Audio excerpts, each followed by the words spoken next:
La tinta de la onda corta está de vuelta. Ha pasado un tiempo, pero estamos de vuelta, estamos de regreso porque todavía tenemos mucho para hablar, tenemos mucho para preguntarnos, para tratar de resolver y sobre todo porque nos gusta mucho hablar de por qué emprendemos en el arte.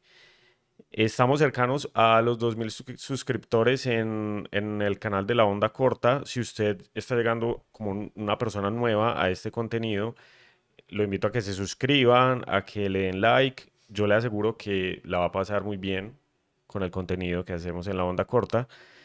Y para que active la campana de notificaciones y sepa cuándo y en qué momento va a llegar contenido nuevo.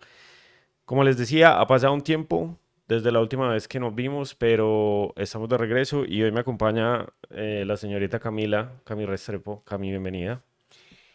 Buenas noches, tardes o días, dependiendo de a qué horas nos sintonicen.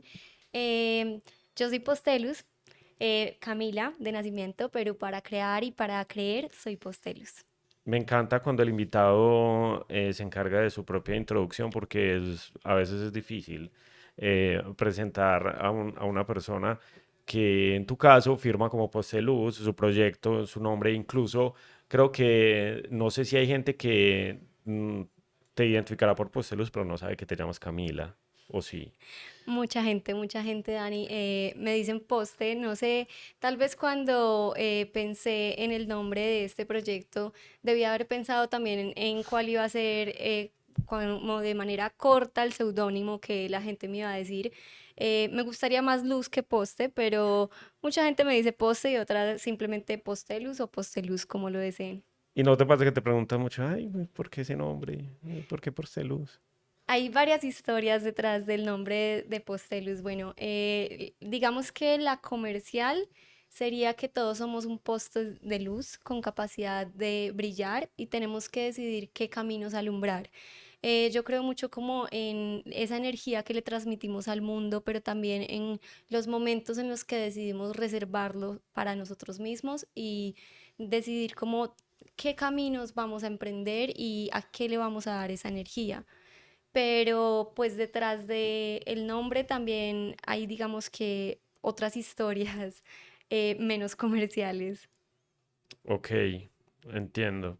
Cami es principalmente ilustradora. Creo que en qué formato o a qué se aplican esas ilustraciones varía, pero podríamos describir a Posteluz como un proyecto de ilustración y un proyecto de ilustración que ha tenido un camino en el cual ha abordado como diferentes formatos creo que se ha ido adaptando también a diferentes productos o ha visto, o tus creaciones han visto la luz como materializadas en diferentes cuestiones. Sin embargo, cuando conocí tu marca, estaba muy presente un eslogan que rezaba eh, mundos imaginarios que olvidamos al crecer, ¿cierto?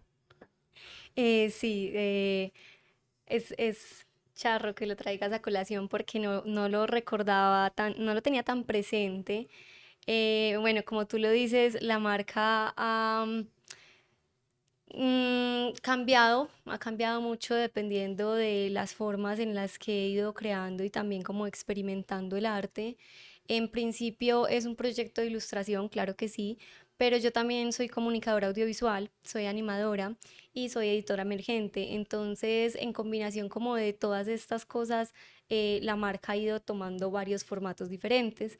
Eh, Creo que en este momento sí represento los mundos que olvidamos al crecer, pero creo que me he alejado también un poco como de ese eslogan porque no me gusta que los olvidemos. Entonces muchos sí crecemos con esos mundos internos.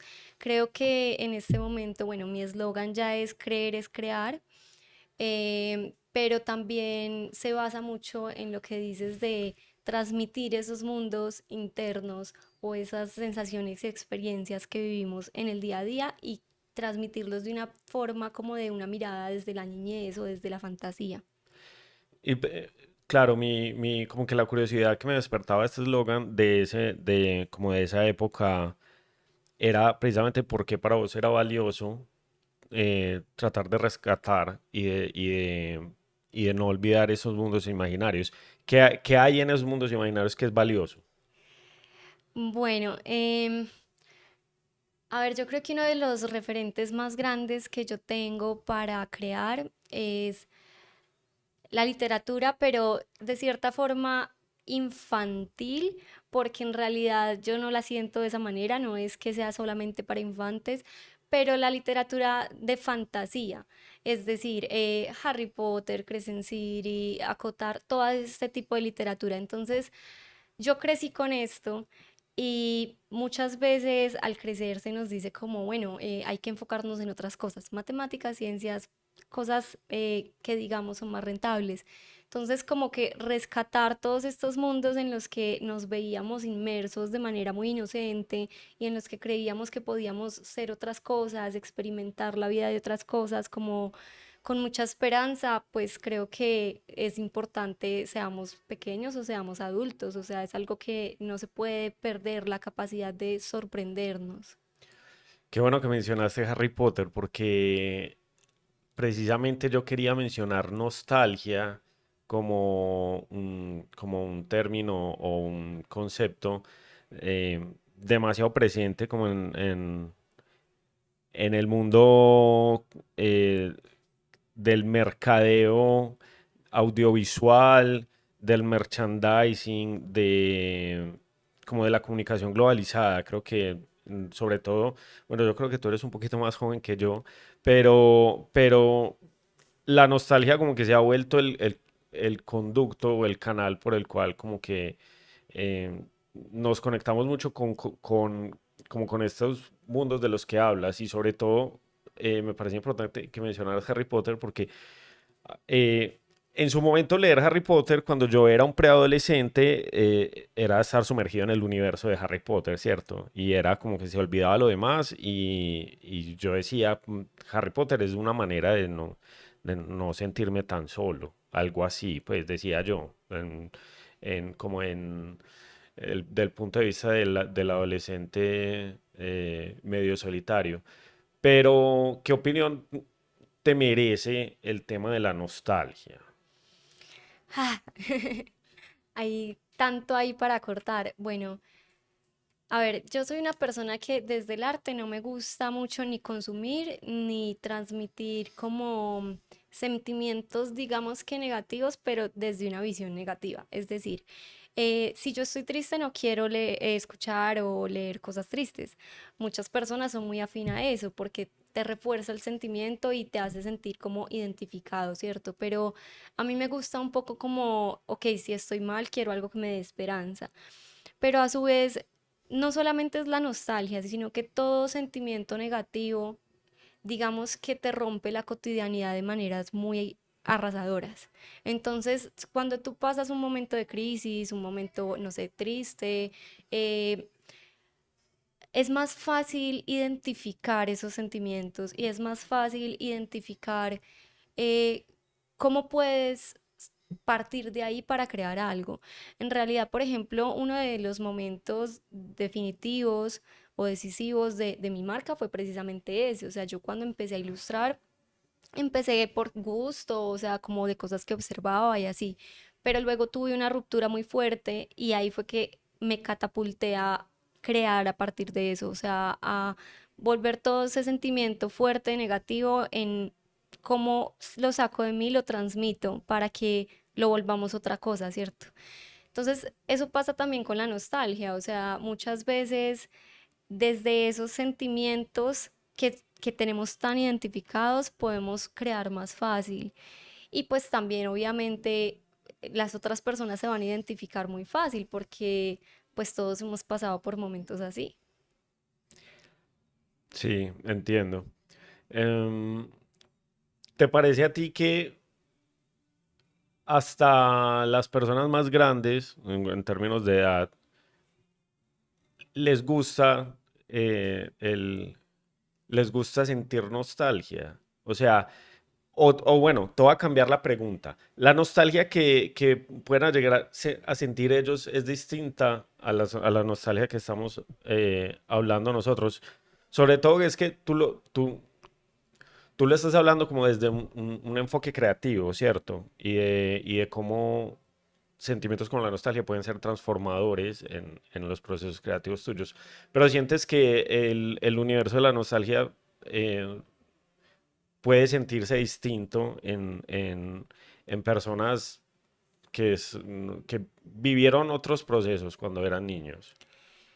Pues yo creo que depende mucho de que quieras también, porque generalmente cuando vemos, a ver, por ejemplo, con Harry Potter, eh, todos los millennials y demás, pues de ahí para abajo, somos generalmente muy apegados a Harry Potter porque fue algo que nos dio sentimientos diferentes y pues fue parte de nuestra cultura. Pero asimismo, no sé, mis papás, por ejemplo, aman los Beatles. Entonces como que hay nostalgia en muchas cosas de la vida, desde la parte de creatividad, o sea, con la música, con los artistas que tuvimos en la infancia, con los libros que leímos, como que nos apegamos a ese sentimiento de algo que nos hizo sentir vivos y lo queremos traer. Pero también está la nostalgia de cosas que perdimos o de cosas tristes, de esas personas que de pronto es como un poco más ineludible sentirla, pero que quisiéramos dejarlo atrás porque no es una nostalgia tan linda de algo que quisiéramos todavía como traer al Ujú, presente. ok. Pero creo que todo el mundo tiene nostalgia, incluso creo que los niños deben sentir nostalgia por cosas que ya uno como adulto vería como más insignificantes, no sé, como perder un juguete. Ok, me interesaba el punto de vista sobre este tema porque creo que es una narrativa que está demasiado presente hoy en día, ¿cierto? Y creo que hasta cierto punto, creo que se ha vuelto ya como demasiado. Pero bueno, tú ahora mencionabas que dentro del proyecto de Posteluz has hecho el trabajo y te definiste como editor emergente, ¿cierto? Em, hace no, yo creo que por ahí un par de años, como que el mundo editorial ha estado muy presente en el proyecto de Posteluz y quería como que a todo el que nos pueda ver le cuentes un poquito de cómo ha sido ese abordaje, porque en ese camino hay un libro importante, ¿cierto? Sí, bueno, la verdad es que, a ver, cuando yo inicié el proyecto, como te comentaba ahorita, fue puramente ilustrar, pero también fue un proceso como de experimentar. Yo incluso llegué a hacer cobijas, o sea, yo llegué a hacer infinidad de productos desde la experimentación de qué funciona y qué no. Em, pero me encuentro como con todo el mundo editorial y el mundo editorial tiene algo que me encanta y es que yo intento partir de un concepto o de un sentimiento, de algo que sucede, o sea, de la experiencia, del diario vivir, ¿cierto? Y, por ejemplo, si yo cojo el concepto de, no sé, sentirme sola, puedo empezar a pensar el proyecto desde la ilustración, puedo empezar a pensar el proyecto desde el texto, pero también puedo empezar a pensar el proyecto desde el libro, o sea, desde el formato, desde la experimentación con el papel, cómo hago para que ese sentirme sola sea un vacío, entonces, no sé, desde un troquel, y cuando yo empiezo como todo ese proceso de editorial, empiezo a conocer las formas de hacer cosas. Entonces, obviamente también pues tengo más ideas. El primer proyecto no fue el libro, fue un proyecto que se llama Encontrarse, que son 3 sobres, 5 postales, pero con ese proyecto me acerqué como a las litografías, a todos los procesos editoriales, a entender, no sabía nada de nada. O sea, yo ni siquiera sabía que era, no sé, un troquel, una imprenta, nada. Y empiezo a preguntar y ya yéndome, eh, pues yo tenía este libro que se llama Centellar, que antes era El viaje de Cloet, que había sido ilustrado, pero que no había funcionado del todo. Y cuando ya llego a la parte editorial digo, ok, lo voy a replantear y lo voy a volver a comenzar desde el concepto, pero ¿cómo lo voy a hacer para que el formato también sea parte de esta historia, para que cuente algo más, para que te involucre? Porque A mí me encantan los libro arte, el libro objeto, o sea, como los juegos con pequeños formatos grandes, todo me apasiona. Entonces empiezo como ese camino también de la exploración editorial. Y de la autopublicación, que literalmente es eso. El, el- el- los procesos editoriales que se abordan desde un proceso como el que tú estás diciendo, que un proceso que te llevó a familiarizarte con los procesos de producción de un libro, desde la diversidad de formatos y desde que el autor puede hacer la elección de absolutamente todo eso y obviamente financiar la producción de eso, ahí tienes una autopublicación. Pero entonces, como para poner un poquito más en contexto, Centellar es la historia de... Bueno, Centellear es la historia de dos personajes. Es un libro leporelo, o sea, tiene como un libro acordeón, tiene dos lados. Por un lado vas a encontrar la perspectiva de Pira, que es un personaje femenino, por el otro vas a encontrar la perspectiva de Rescoldo. Es la misma historia, pero vista desde ambas perspectivas y no hay ni buenos ni malos. Es la historia como de una relación, ya depende de ti si y pues pensar que es de pareja, de familia, de amistad, de lo que quieras, pero es esa historia de una relación y cómo eh, nunca hay malos ni buenos, pero es un poco ese descubrimiento de uno mismo, es no dejarse atrás, es no perder tu luz por el otro, es cómo ayudas a la otra persona, cómo te ayudas a ti mismo, cómo no sentir pues presión por los procesos ajenos. Son varias cosas que descubrir porque pues en una relación son varias cosas las que se aprenden también. Y como decías, es un proyecto autopublicado porque ninguna editorial en el mundo va a hacer un proyecto así. O sea, es un proyecto muy manual que tiene muchos insertos elaborados a mano, cortados, pegados, quemados, y pues que a nivel como de editorial no va a ser funcional o rentable. Sí, es verdad. Cuando hablamos de autopublicación y autopublicación hace referencia al literal, al hazlo tú mismo, uno se encuentra con el dilema de que autopublicarse también es uno mismo encargarse de la distribución, de las ventas, de generar canales de ventas, de ir a tocar puertas de donde se puede llegar a dejar el libro y de todo ese tema de cómo vamos a hacer para mostrarle a la gente el libro. Cuéntanos un poquito de eso porque si no estoy mal, me corriges, llegaste hasta México.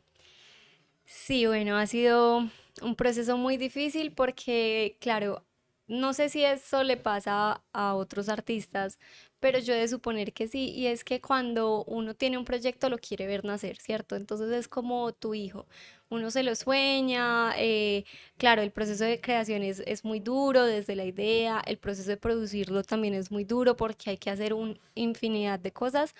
Y digamos que no solo mías, sino de mi familia que también me ayuda a ensamblar, porque claro, es un proceso muy arduo, por ejemplo, este libro que tiene tantas cosas manuales, pero ya nace y uno dice, listo, ya tengo mi libro, ya soy feliz, ya le puedo contar al mundo como esta idea, pero luego te encuentras con que hay que venderlo y para venderlo hay que distribuirlo.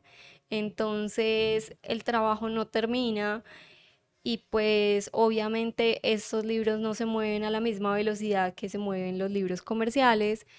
Entonces es tú con esta idea que amaste mucho, pero que pueden haber pasado 1, 2, 3 años, 4 años y que tienes que seguirle poniendo de tu esfuerzo para que se venda. Eh, pues yo lo he movido, sobre todo, bueno, yo tuve un lanzamiento en la fiesta del libro de acá de Medellín. Eh, Primera instancia, los círculos cercanos, obviamente la familia, los amigos, la gente que te conoce, ya luego yendo a ferias, pues entre acá, o sea, en Medellín, en Bogotá, pero pues ya después he tenido un viaje a México y un viaje a Argentina que me ha permitido como llevarlo a otros espacios, sin embargo, no como para la venta, sino para mostrarlo a diferentes entes editoriales. Pero de esos viajes aprendí que en realidad las editoriales ya no están buscando libros autopublicados, están buscando autores que tengan ya libros resueltos, pero que estén dispuestos a vendérselo a la editorial para que la editorial le haga ciertos cambios y ellos los puedan publicar. Entonces, pues también es difícil porque tú ya tienes tu libro autopublicado, pero venderlo es otra cuento y obviamente ya tampoco te genera el mismo amor y pasión porque pues ya lo viste nacer. Incluso acá hay muchas librerías, incluso en Medellín, que ya te dicen como, ok, ya tenemos una amplia sección de autopublicación, entonces no estamos recibiendo. Porque también hay una cuestión cultural de qué tanto nos han educado para consumir libros autopublicados, para consumir cosas diferentes y para pagarlas, porque a la gente le parece costoso. O sea, un libro que digamos que solamente en el ensamble, o sea, en la parte de yo ya hacer las cosas manuales, me puedo demorar. Obviamente yo no lo hago por libro, sino pues como por paquete, 50 y así. Pero me puedo demorar una semana solamente ensamblando y 100.000 pesos colombianos a la gente le parece costoso. Pero van a una multinacional de ropa y eso cuesta una camisa. Entonces, también es algo muy cultural porque digamos que en otros espacios internacionales, en otros países, esto no sucede de la misma forma. Sucede como. Pues, por ejemplo, en Estados Unidos, si tú haces una autopublicación, son costosas, muy costosas, pero lo pagan, porque es que ya lo estás viendo bajo la lente de que esto es arte, no esto es algo comercial que simplemente se repite y se repite. Entonces, por ejemplo, yo conozco pocas personas que hacen libros de esta manera, pero digamos que las personas que logran que la distribución sea realmente rentable es porque lo venden en el exterior, ya sea en Estados Unidos, Canadá, en Europa. Los países latinoamericanos generalmente tenemos mucha masa creativa, pero la valoramos poco. Ok, listo. Vamos por partes. Hay mucho para desmenuzar ahí. Inevitablemente, lo que acabas de decir me lleva a pensar en el público, ¿cierto? Y en la realidad de que acá en Colombia pagar por papel, llamémoslo así vulgarmente, como que no está visto como lo que vos decís, una obra, como un producto artístico. Cuando llegaste a este libro y cuando publicaste este libro, ya Posteluz tenía un tiempo existiendo y tú ya habías tenido una interacción y ya tenías una idea de a quién o a qué tipo de personas les gustaba lo que vos hacías. Pero al haber como abordado el mundo editorial y de la autopublicación, ¿sientes que ese público cambió o sientes que las personas que tal vez les gustaba y seguían Posteluz eh, no eran tanto como el público que podía llegar a comprar tu libro? ¿Te diste cuenta que la gente que se interesó y compró tu libro era distinta a la que ya más o menos venías viendo en tu experiencia? ¿O como qué conclusiones incluso llegaste a eso? O incluso hasta decir, no sé si lo tengas como para decir como es las mujeres, me compran más las mujeres, les gusta más a las mujeres. O sea, has llegado como hasta ese punto de identificar eso. Bueno, es que yo creo que también desde la experimentación que yo he tenido un público muy amplio, porque, a ver, digamos que a uno siempre le recomiendan como empresa enfocarse en algo. Eso ha sido un punto débil en mi caso y es que a mí me gusta todo. Entonces, claro, yo tengo desde ese público que ya venía siguiéndome por la realidad aumentada, por la animación, por proyectos como empresariales o de eventos en los que yo hago pósters o murales que tienen realidad aumentada, por ese tipo de productos. Eso es como una línea de Postelus. O por los talleres, mejor dicho, hay como, yo tengo como varias líneas de negocios en los que pues obviamente el público varía, ya sea de empresas, sea de personas naturales, sea de mamás que tienen a sus hijos que quieren talleres, y obviamente al entrar en lo editorial pues también empieza a haber un público diferente.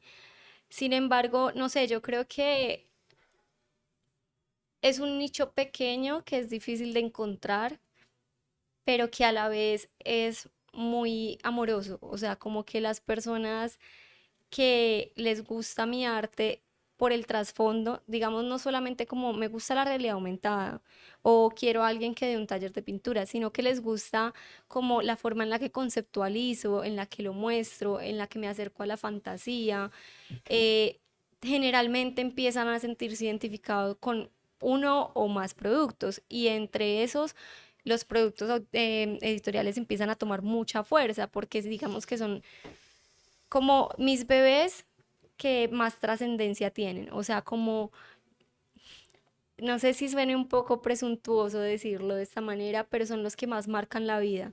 O sea, como que el público que se me acerca por ese tipo de productos es porque de verdad te llenó algo, te cambió algo, te movió algo. O sea, yo he tenido personas que ven mi libro en una feria y se ponen a llorar. Entonces, el acercamiento ya es de una forma muy distinta, o sea, ya el público no está ahí simplemente porque tú hagas arte, sino porque le estás enseñando algo, mostrando algo y pues digamos que también hace que sean más fieles, por decirlo así, porque también el que ya se sintió súper identificado con uno de los proyectos editoriales, generalmente quiere verlos todos, porque mueven fibras. Mencionabas que el libro tuvo un lanzamiento en Fiesta del Libro acá, también tuvo uno en Bogotá en Casa de Fuego, ¿cierto? En un espacio fuerte de la autopublicación, librería en Bogotá. Pero cuando estuviste en México y en Argentina, ¿en qué tipo de espacios estuviste como mostrando y promoviendo tu libro? Era, Bueno, perdóname, ¿era tu libro o era en general lo que tú hacías? era más en general lo que yo hacía. Resulta que las fiestas o ferias del libro a nivel internacional tienen unos espacios para específicos como para ilustradores o como para editores y así pues muchos otros espacios. Entonces tú te inscribes como por ejemplo yo en mi caso yo me inscribí como ilustradora y pues tú tienes como un portafolio de digamos que de actividades que puedes como hacer parte de eso. Y de la misma forma puedes tener como reuniones con uno o dos representantes de editoriales. Eh, pero pues digamos que desde esta experiencia tan inocente, porque yo no tenía como ningún contacto que me hiciera como explicar como este proceso, em, pues la idea es que uno vaya no como solamente a esa cita con esa editorial, sino que vayas conociendo otros editores y te les vayas como acercando, a hacerle conversación y puedas mostrar tu portafolio. Yo fui en calidad de ilustradora, no fui como para vender mi libro, porque pues como te digo, las editoriales no compran libros autopublicados.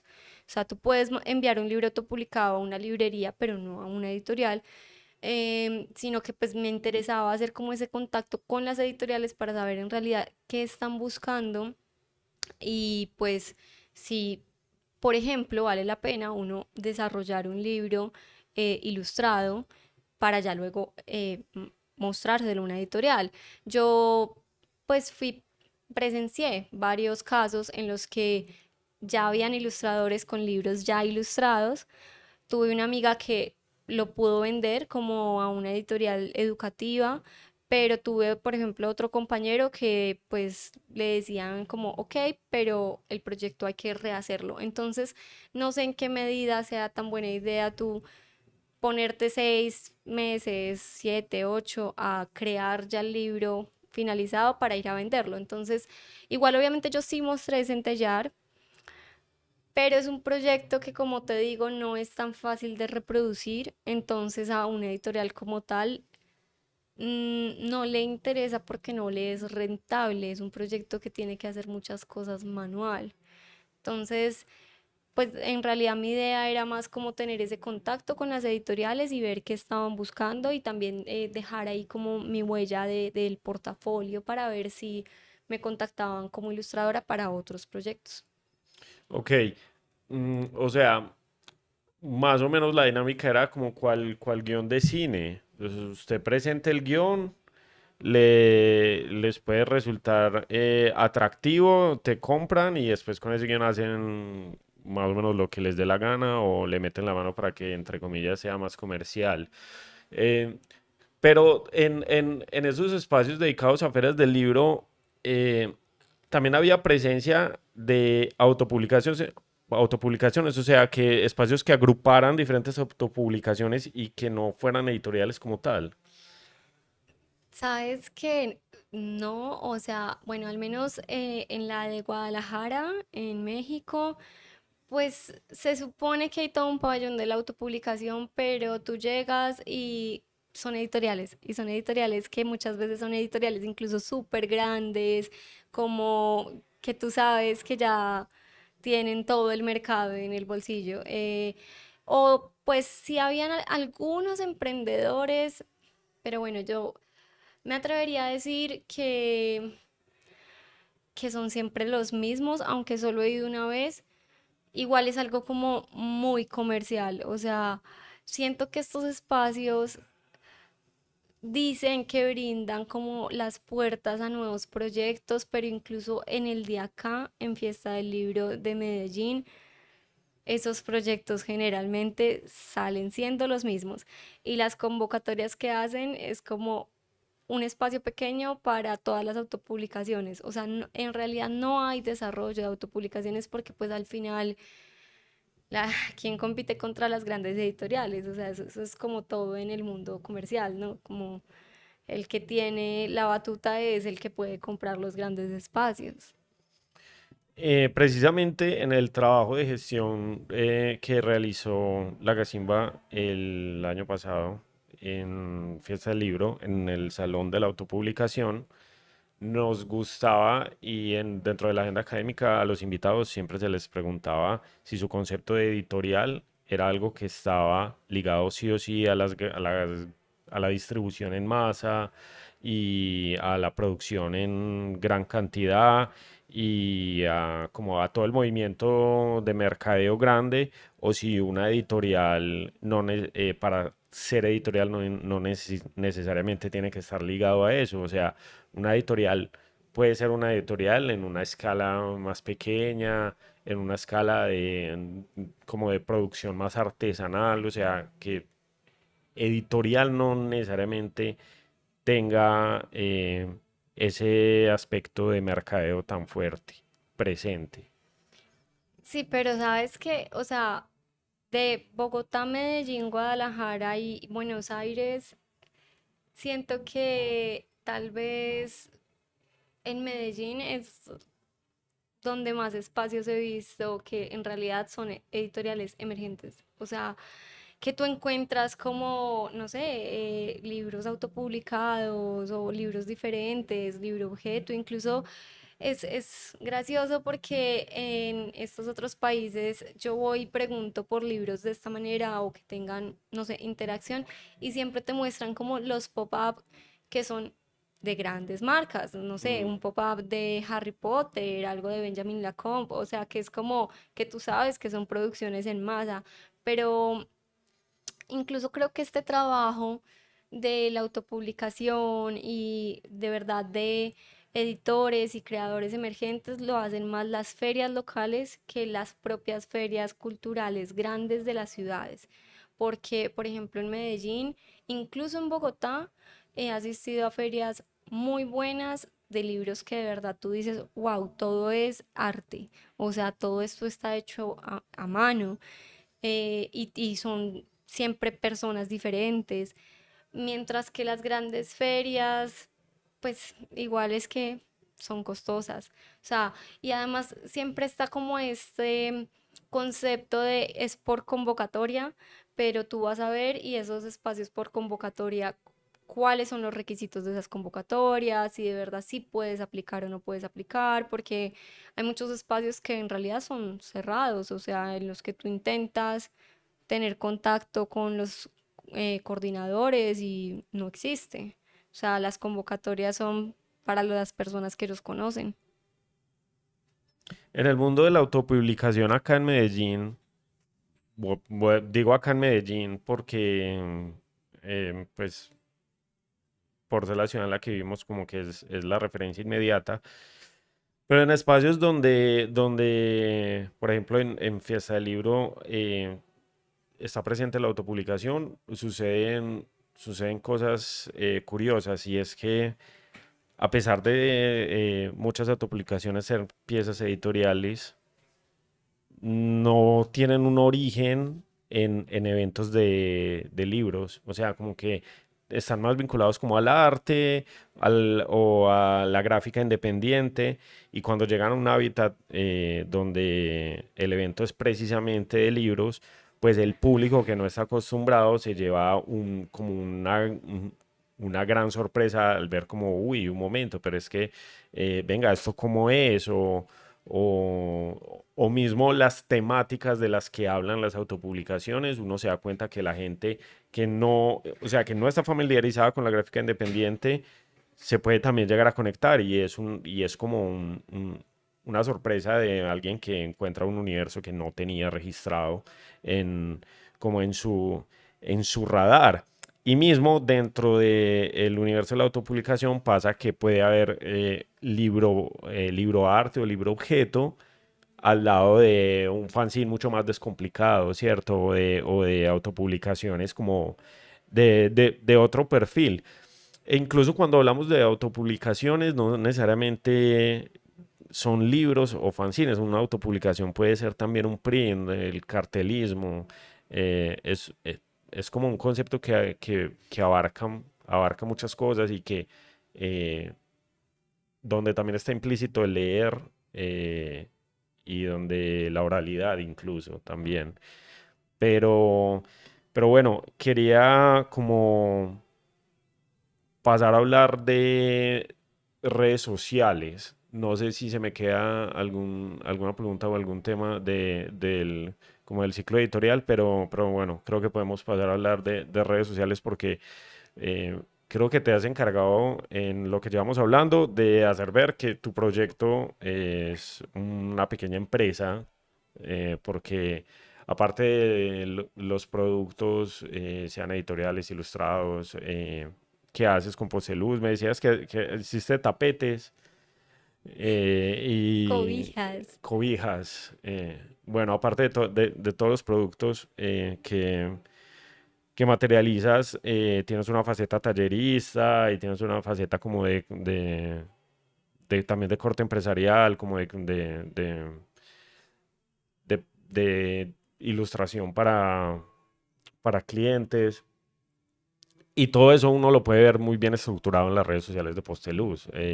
Aprovechemos para decir, Posteluz está en Instagram, Instagram y TikTok.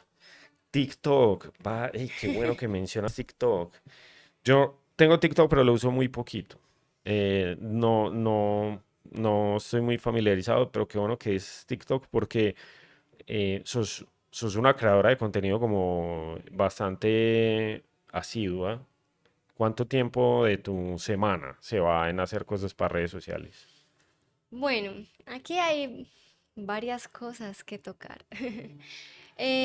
Con las redes sociales, pues pasa algo y es que muchas veces pensamos que las personas hacen redes sociales como para ser rentables. Recuerdo mucho una vez que alguien me escribió a mis redes sociales y me dijo, hola, mira, quiero empezar, tengo este emprendimiento y quiero saber tú cómo monetizas tus redes sociales.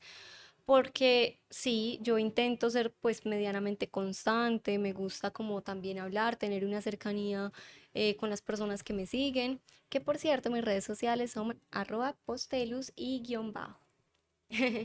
Pero digamos que yo uso mis redes sociales más como otra forma de expresión, porque es mi portafolio al fin y al cabo. O sea, hay muchos artistas que tienen su portafolio, no sé, en Behance o así. A mí me gusta tener mi Instagram estructurado de una forma en la que yo recuerde qué estaba haciendo en los momentos de mi vida en los que estuve pues creando, ¿cierto? Em, Postelus ha pasado como, y no solo ha pasado, tiene en este momento como varias líneas de negocio porque creo pues que en el arte es bastante difícil simplemente hacer una cosa. Y aunque la gente dice como, ok, hay que enfocarse, pues uno como artista quiere siempre como explorar un montón de cosas y cuando uno tiene una idea, pues la quiere también como explorar. Entonces, en mis redes vas a poder encontrar desde productos que obviamente vendo hasta cosas como eventos como Colombia Modas personalizando chaquetas o ropa, también talleres que he dado incluso con la alcaldía de Itagüí.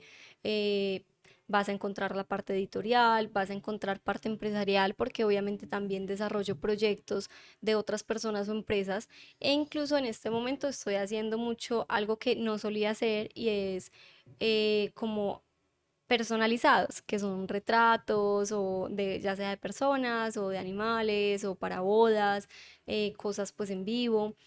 Y pues obvio, las redes sociales son como una plataforma interesante para mostrar todo eso. Digamos que en las redes sociales uno suele ver una de dos, o alguien con algo muy claro y muy enfocado que tú entres a la red social y digas, se trata de esto, o en los ilustradores sucede mucho que es como de todo un poco. Con TikTok, la verdad es que, pues para ser sincera, mi Instagram es como un hobby también, o sea, es como por amor al arte, porque Instagram es poco lo que me da de clientes, de visualización, es como mal agradecido, es un hijo muy mal agradecido. Mientras que TikTok a veces es muy mal agradecido, pero a veces también tú pones algo que piensas que no va a ser como relevante y luego tienes 6.000 vistas y lo mejor es que en unos meses tú vuelves a entrar y ya tiene más vistas. Eso no pasa con Instagram. Tú en Instagram tienes 12 likes, o sea, puedes llegar a tener 30 likes y en un mes no vas a tener 40 likes. No, no va a pasar. En TikTok sí. Tú la dejas ahí y cuando menos crees, vuelves y lo miras y mira, ya tienes el doble de visualizaciones. Entonces es algo que se sigue moviendo, está en constante movimiento y pues eso obviamente sirve. ¿Vendes por redes sociales? Muy poco, la verdad, muy poco. Eh, no sé, no sé qué tanto es solo las redes sociales, porque cuando yo empecé, digamos que todo se vendía más, las ferias, las redes, todo se movía un poco más, el arte estaba como mucho más en su auge. Ya todo como que ha bajado también, y pues no solo son las redes sociales, pero en realidad pues digamos que como te decía, yo siento que es un trabajo muy mal agradecido, porque si uno es constante y juicioso, puede dedicarse 1 o 2 días a la semana a hacer redes sociales para tener unos cuantos likes. Y pues obviamente no es la idea. ¿Consideras que con cómo está estructurado eh, tus redes, tu TikTok, o sea, el TikTok de Posteluz y el Instagram de Posteluz, inevitablemente muestras un estilo de vida? Ah, qué rara esa pregunta. Em, pues yo creo que no, eso es como preguntar si puedes separar el artista del arte un poco, porque no sé, o sea, yo supongo que hay muchas personas, digamos, si tú eres un ilustrador comercial, pues evidentemente vas a poder separar mucho, digamos, que el artista del arte, porque pues le estás haciendo el arte es como a ciertas marcas, pero en todo mi arte habla de mí, porque a la vez yo creo desde lo que soy, entonces también mi Instagram habla mucho de la forma en la que creo, o sea, como de esa persona multifacética que no tiene un solo enfoque y que puede crear desde todas las ramas del arte. Y eso se refleja mucho en el Instagram. En TikTok, de pronto en TikTok soy un poco más personal incluso, porque en TikTok hablo también de los fracasos, de ese lado del arte que no es tan bueno y que no nos gusta tanto ver, pero también desde el, la experimentación en mi casa simplemente por, no sé, dibujar una flor y ver cómo queda, o sea, como sin tanto sentido. Y en TikTok también he tenido etapas en las que he como experimentado un poco con enseñar a través de la red social y ha funcionado bastante bien. Cosa que no hago mucho en Instagram porque en Instagram me gusta que mi portafolio sea como un poco más profesional. Entonces, no sé, es que terminamos haciendo un montón de contenido sin valor. Pues, o un montón de contenido, por ejemplo, a mí me han dicho mucho como que en Instagram hay que mostrar solo tus mejores piezas. O sea, no los ensayos, no las ilustraciones que haces porque estás sin nada que hacer, sino tus mejores piezas. Mientras que en TikTok no. En TikTok tú muestras cualquier cosa, o sea, TikTok es como más del diario, como la cotidianidad, y eso es un poco más como lo que es afín al público en TikTok. Entonces, digamos que son dos plataformas que te llevan a mostrar un lado diferente de ti y de la marca. ¿Alguna vez has hecho contenido para redes sociales basado en trends?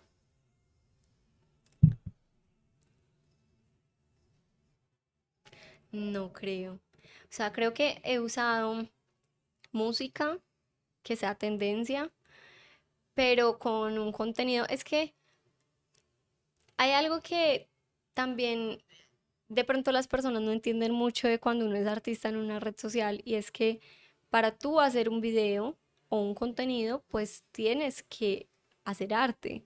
O sea, no es lo mismo tú ser un influencer o una persona en una red social que no sé, cuenta una historia, cuenta pues como story times, cosas de tu vida o que tu contenido es eso, el día a día, pero para tú hacer contenido como artista tienes que hacer el arte, o sea, si yo quiero mostrar algo, no sé, de mi arte, tengo que dibujar, tengo que pintar y eso es un trabajo extra, o sea, yo no solo estoy grabando, yo también tengo que hacer lo que voy a grabar. Entonces, digamos que hacer toda una pieza de arte solamente para grabarla, para que eso sea la representación en una tendencia que puede que funcione o que no funcione, es demasiado trabajo que de pronto también para qué lo estoy haciendo. O sea, yo quiero invertir mi tiempo haciendo esta tendencia simplemente para que tenga reproducciones o yo quiero hacer una pieza de arte para decirle algo al mundo más allá de la tendencia. mm, uso música. O sea, la música en tendencia si la uso, si le aplica a algo de lo que yo ya he hecho con anterioridad que tenga un sentido para mí. Pero tanto como para reproducir un trend, no. Ok, te preguntaba todo esto sobre las redes sociales porque al final es muy válida la pregunta ¿para qué? O sea, uno puede pensar contenido para Instagram siguiendo como las, lo que el algoritmo dice que pega y luego pensar en otro tipo de contenido porque en otra red social como TikTok es diferente y al final tenemos la creencia de que o vamos a vender más o de que ese contenido de redes sociales va a hacer que la gente lo conozca más a uno, por ende después eso se va a traducir en otra cosa, pero si están así y al final uno dice como, ¿para qué? O sea, al final es el algoritmo el que dicta entonces uno qué debe hacer, cómo lo debe hacer y al final, pero sí, o sea, listo, digamos que uno se ajustará siempre a lo que es tendencia y a lo que los algoritmos van diciendo que es lo que pega, pero y al final sí se traduce en algo. O sea, alguien o te hace ruido la palabra influencer, al que alguien te diga como, ay, Cami, es usted tan influencer. No, no me hace ruido la palabra influencer o influenciar, pero a ver, voy a partir la pregunta en dos partes. Eso que me decías de para qué y de seguir como eso en comunicación es un plan de contenido, ¿cierto? Entonces uno llega y dice, bueno, voy a hacer un plan de contenido, voy a manejar mi parrilla de esta manera, voy a hacer el lunes educativo, voy a enseñar sobre algo, el martes voy a mostrar un producto y así sucesivamente. Obviamente, si tú haces un buen plan de contenido y eres constante y persistente y vas mirando las estadísticas que te está funcionando en la red social, pues eventualmente puede que vendas más. O sea, no es una herramienta infalible, pero si lo haces bien y con dedicación, supongo que vendes más. Lo que pasa es que entonces era lo que te decía, o sea, hacer eso cuando tú eres una empresa, pues es rentable y es necesario, pero hacer eso cuando tú eres un artista se traduce en que tú sales creando arte para hacer contenido y no haciendo contenido de tu arte. Entonces yo creo que muchos artistas hemos estado en ese dilema porque es como, estoy trabajando para las redes sociales y ok, yo quiero hacer arte o quiero trabajar para las redes sociales y de verdad este trabajo en redes sociales me está vendiendo mi arte porque también uno sale como, eh, pues quitándole tiempo al arte y quitándole calidad. Entonces ya es como por venderlo y por crear el contenido y eso es difícil. Y bueno, con lo que me preguntabas de si me molesta o no, por ejemplo, la palabra influenciar o ser influencer, yo no sé si a todo el mundo, pero pues ser reconocido es una cosa linda. O sea, puede que a alguien que sea como muy introvertido le cause un conflicto eso, pero hubo días en los que yo estaba en una discoteca y se me acercaba una persona desconocida y me decía, ay, tú eres Postelus. Y obviamente yo me sentía genial, o sea, es como, ah, ¿por qué me conoces? Yo no te conozco. Para mí es supremamente lindo que la gente te conozca de esa manera porque igual es como que están reconociendo que lo que haces tiene un valor y que les gusta. Eh, Obviamente eso nos lleva otra vez a la pregunta de, ok, ¿qué es lo que estás haciendo y por qué? Digamos que, por ejemplo, yo hubo una época en la que dije, bueno, voy a hacer esta parrilla de contenido para TikTok, me voy a enfocar en crecer en TikTok y estuve como un mes haciendo contenido y sí, pues ya me iba como funcionando un poco más, pero después yo decía, ok, llevo un mes sin pintar en realidad, o sea, de verdad, sin pintar algo que tenga sentido, que yo diga, me siento orgullosa de esto. Llevo un mes simplemente haciendo, pues pintando cosas por crear contenido. Entonces, al final, yo, ¿por qué quiero ser reconocida? Quiero ser reconocida porque también es válido, por enseñar, por ejemplo, de pintura en TikTok. Si yo fuera la más tesa en pintura y en técnica, yo diría, bueno, esto es una plataforma, pero quiero ser reconocida por eso, quiero ser reconocida por mi arte.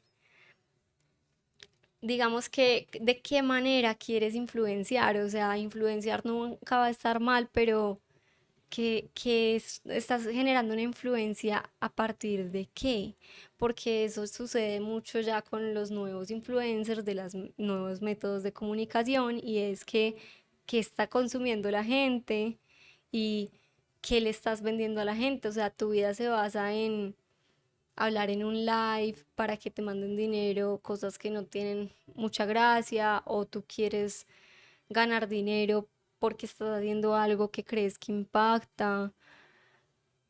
Pues creo que, no sé, o sea, es difícil porque todo el mundo te va a decir que hay una forma y uno a veces ve muchas formas, pero bueno, en general en Colombia ninguna da dinero.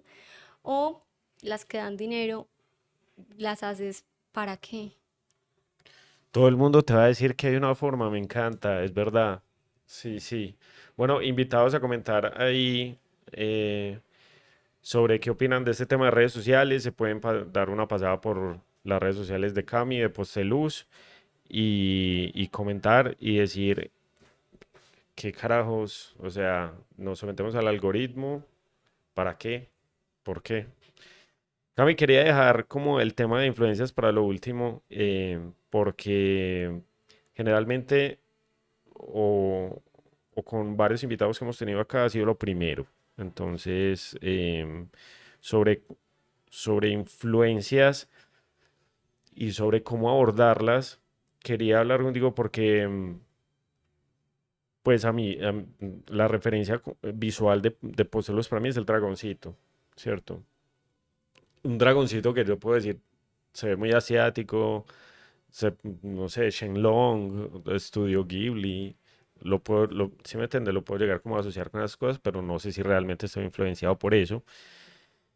Pero cuando, cuando empezaste a pintar y empezaste a literalmente darle luz a Posteluz, ¿qué te influenciaba? Y de ahí en adelante, ¿qué influencias has tenido que de verdad como que hayan marcado cambios o clics importantes en tu arte?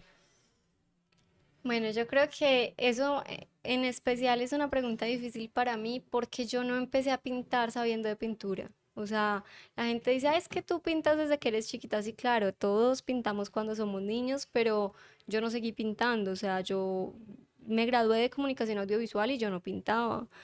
Em, y tampoco he tenido un bagaje cultural amplio con el arte. Incluso recuerdo que ahorita decías como que estos espacios culturales o estos, por ejemplo, el libro objeto a mucha gente le sorprenden porque no los tienen pues ahí cerca. Yo recuerdo ese momento en el que yo empecé a ir a ferias de la ciudad y me enteré que habían ferias de la ciudad. O sea, que el mundo cultural existía, que aquí se hacen un montón de cosas que yo no tenía ni idea. Y así mismo ha sido como con el arte, o sea, yo he entrado al mundo del arte ensayando, intentando y como de lo que me gusta, pero no es que yo sea una persona que tenga un estudio amplio en el arte. Y creo que eso me ha permitido también como tener referentes muy cercanos, digamos que de la escena cultural de Medellín, de Bogotá, colombiana, muy modernos, porque también muchas veces pues los artistas se basan en artistas de hace años o siglos. Em, pero también digamos que es una pregunta difícil para mí porque muchos artistas tienen uno, dos, tres, cuatro artistas esenciales que dicen, este es mi referente. Yo no tengo un referente, claro, yo tengo un referente dependiendo del proyecto, de lo que yo quiera hacer, de lo que quiera transmitir, de lo que me está gustando más en ese momento. Entonces, si bien como tú dices, a mí me encantan las cosas asiáticas, mucho de mi trabajo tampoco tiene nada que ver como con lo asiático, o sea, eh, depende mucho como de lo que necesite el cliente, porque también, como te digo, por ejemplo, en este momento estoy trabajando retratos personalizados. Entonces, yo, si bien no hago un realismo, pues depende de cómo quiera el cliente. Creo que el mayor referente que puedo llegar a tener más allá que otro artista es mi vida. O sea, yo creo que mi referente principal es mi vida, mis experiencias, mis sentimientos, la forma en la que yo creo que se pueden transmitir a otras personas. Y como te dije ahorita también, un segundo referente podría ser más bien la literatura, que si bien no es una imagen visual, pues sí me da muchas bases de qué es la fantasía y cómo se puede impregnar un poco como todas estas vivencias y ponerlas en un contexto un poco más fantástico. Entonces ya dependiendo de lo que quiero hacer, puedo ver, por ejemplo, un referente como Fernanda Maya, que es de acá, de Medellín, que para retratos es excepcional. Eh, Puedo ver un referente, por ejemplo, como mi amigo Manch en Bogotá, que hace más como dibujo infantil, o Isol, o Paula Bocio. Depende mucho de qué estoy necesitando con el proyecto. Eso, eso, eso me acordó que tuviste un paso por Sofa, ¿cierto? En Bogotá. Como que dijiste fantástico e inmediatamente me acordé que es un buen lugar para la fantasía. Es un espacio creo que bastante único en, en Colombia, el universo Sofa. Allá, es que incluso dijiste fantasía y me acordé de Sergio Corradin de Bogotá, que hace cómic fantástico. Eh, sí, sí, verdad. Una pequeña conclusión de esa experiencia de Sofa. Pues son espacios maravillosos. Igual creo que como te decía ahorita, o sea, esos espacios tienen de todo un poco, porque a la vez hay pabellones que son simplemente muy comerciales, o sea, que tú vas a encontrar mucho la reproducción o vas a encontrar mucho, si bien son artistas independientes, son artistas que se basan en cómics que ya han sido exitosos o digamos, no, pues no digo que sea peor o mejor, pero por ejemplo para mí no es lo mismo si yo hago fanart porque yo estoy utilizando, por ejemplo, si yo hago un fanart de Harry Potter, yo estoy utilizando todo el equipo de mercadeo que por cuántos años ha trabajado en posicionar la imagen de Harry Potter. Mientras que si yo hago mi personaje, pues soy yo, ¿cierto? O sea, obviamente no puedo competir contra Harry Potter. Entonces en esos espacios pasa mucho eso, o sea, como que hay muchos espacios que son cosas de reproducción o de traer mercancía de otros lugares o así, y hay pequeños espacios de autogestión, de editoriales independientes o de los mismos, pues como emprendedores de la ciudad, pero creo que aunque son espacios maravillosos para ir a un público, lo que tú decías, que les sorprende la escena cultural, como yo lo era hace unos 5 o 6 años, que no tenía ni idea de las ferias ni de nada cultural de la ciudad, y obviamente pues es un público mucho más amplio que simplemente puede que tenga los recursos, va a comprar o tiene empresas o, y que no conoce el trabajo de la escena cultural y eso es muy importante. Siento que igual hay otros espacios un poco más pequeños como ferias de las ciudades que impulsan un poco más el arte pues como a los independientes. Es como un juego entre los dos, o sea, igual estar en sofá obviamente es un espacio maravilloso porque también compartes con un montón de artistas. Por ejemplo, yo estaba en el pabellón de Independientes y éramos muchísimos, o sea, éramos muchísimos haciendo lo mismo, pero de formas muy diversas y pues es lindo. Cami, una o varias recomendaciones de literatura fantástica que te gustaría hacer. El nombre del viento. O sea, para mí es mi libro favorito de todos los tiempos. Eh, Se van a llevar una decepción porque no creo que la saga se termine nunca. O sea, la trilogía no va a terminar porque el autor eh, tuvo pequeños percances de salud mental. Pero igual es una saga excepcional. Acotar también es una saga que me gusta bastante. Crescent City, todo lo que sea de Sarah J. más, pues como que va muy a la fija. Eh, yo creo que la dejaría así. Empezaría por esas tres. Vale. Bueno, ya saben, pueden seguir a Cami en Instagram, en TikTok, posteluz-bajo, arroba posteluz-bajo. Sí, hacemos mucho trabajo y nadie nos paga, síguenos.